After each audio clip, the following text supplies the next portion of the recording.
அந்த அளவுக்கு பாருங்க கிறிஸ்தவங்களோட மைண்ட் செட், அந்த அந்த அந்த வேல்யூ அவங்களால மெயின்டைன் பண்ண முடியல பாருங்க.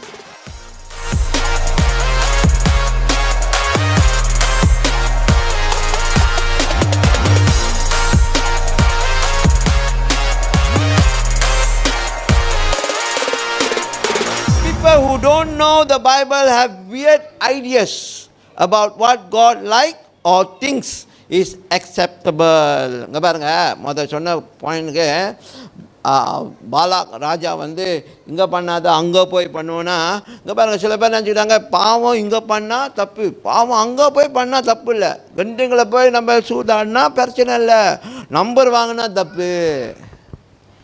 ஏன்னா கண்டுங்களா அது நார்மல், எல்லோரும் போனால் நிச்சயமாக அங்கே போவாங்க. ஸோ அது ஒரு இடம், புரியுதா?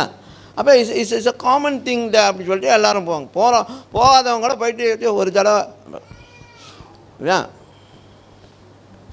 நம்பர் வாங்குறது எல்லாம் நார்மல். நான் 10 தடவை நிறைய தடவை ஒரே தடவை தான் வாங்க போகிறேன், அது புச்சவங்களை வாங்கினேன், காஜாங்களை போய் வாங்குவோம்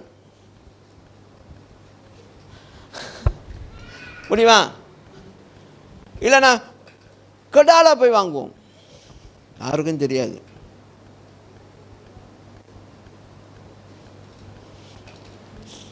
அதெல்லாம் தப்பு. இவர் இந்த ராஜா அதான் நினைச்சாரு, இடத்த மாற்றிட்டா பாவம் செய்யலாம்.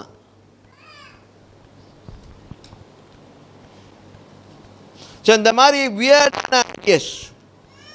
Okay, people who don't know the Bible, பைபிளை வாசிக்காதவங்க, பைபிளில் உள்ள காரியங்கள் தேவனுக்கு எது பிரியமானது, எது அவர் ஏற்றுக்கொள்கிறது அதை விளங்காதவங்க இப்படி தான் எல்லாத்துலேயும் சம்போ. கிறிஸ்தவ கல்யாணத்தில் சினிமா பாட்டு ஓடும், கல்யாணம் பண்ணி ஓடிக்கலாமா? ஓடி போய் அப்போ என்னத்து கல்யாணம் உனக்கு? அங்கே மேடையில் உட்காந்துக்கிட்டு 2 பேரும் இந்த பாட்டை ஓடிக்கிட்டு இருக்கோம்.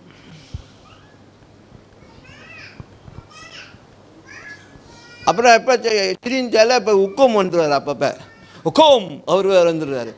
கல்யாணத்துக்கும் அதுக்கு என்ன சம்மந்தம் எனக்கும் புரியல, சரியா? சரி, இந்த மாதிரி நிறையா சினிமா பாட்டு நிறையா எல்லாம் இப்போ கிறிஸ்துவங்களுடைய நிச்சயத்தில் 7 தாம்பாள தட்டு, டங்கு டக்குன்னு டங்கு டக்குன்னு டங்கு டக்குன்னு.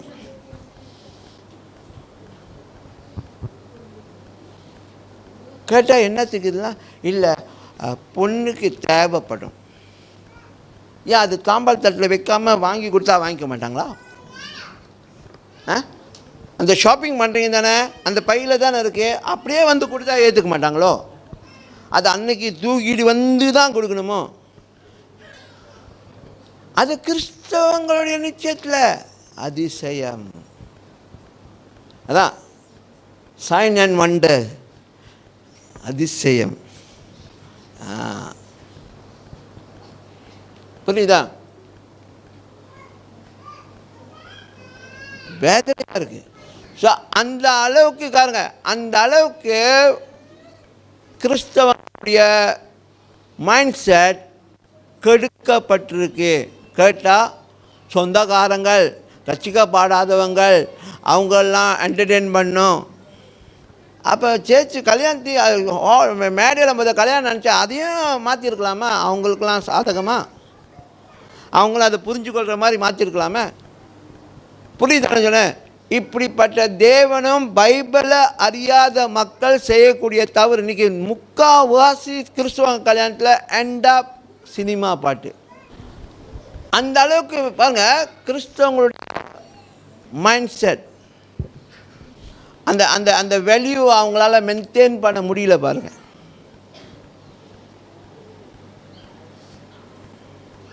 அப்போ எது தேவனுக்கு பிரியமானது, எது தேவனுக்கு ஏற்றது அப்படின்னு சொல்லி தெரியாத அளவுக்கு காரியம் நடக்குது. வேதனையாக இருக்கா இல்லையா? வேதனையாக.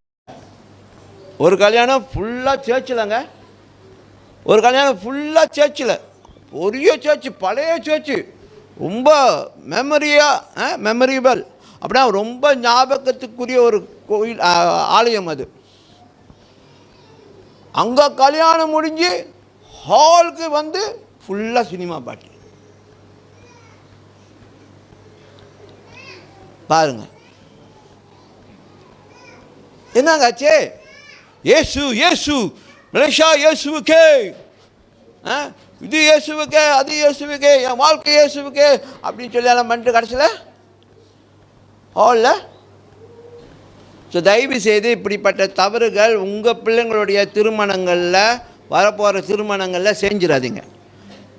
சும்மா இவர் சொன்ன மாதிரி நம்ம இப்படி செஞ்சால் தப்பு, ஆனால் நம்ம எப்படி சொல்லலாம், எங்கள் சொந்தக்காரங்களாம் நிறையா பேர் ரசிக்கப்படாதவங்க, அவங்களும் வந்தால் என்ஜாய் பண்ணுற மாதிரி இருக்கணும். தப்பு. இப்படி செய்ய வேணாம், அப்படி செய்யலாம். அப்படி வேணாம்.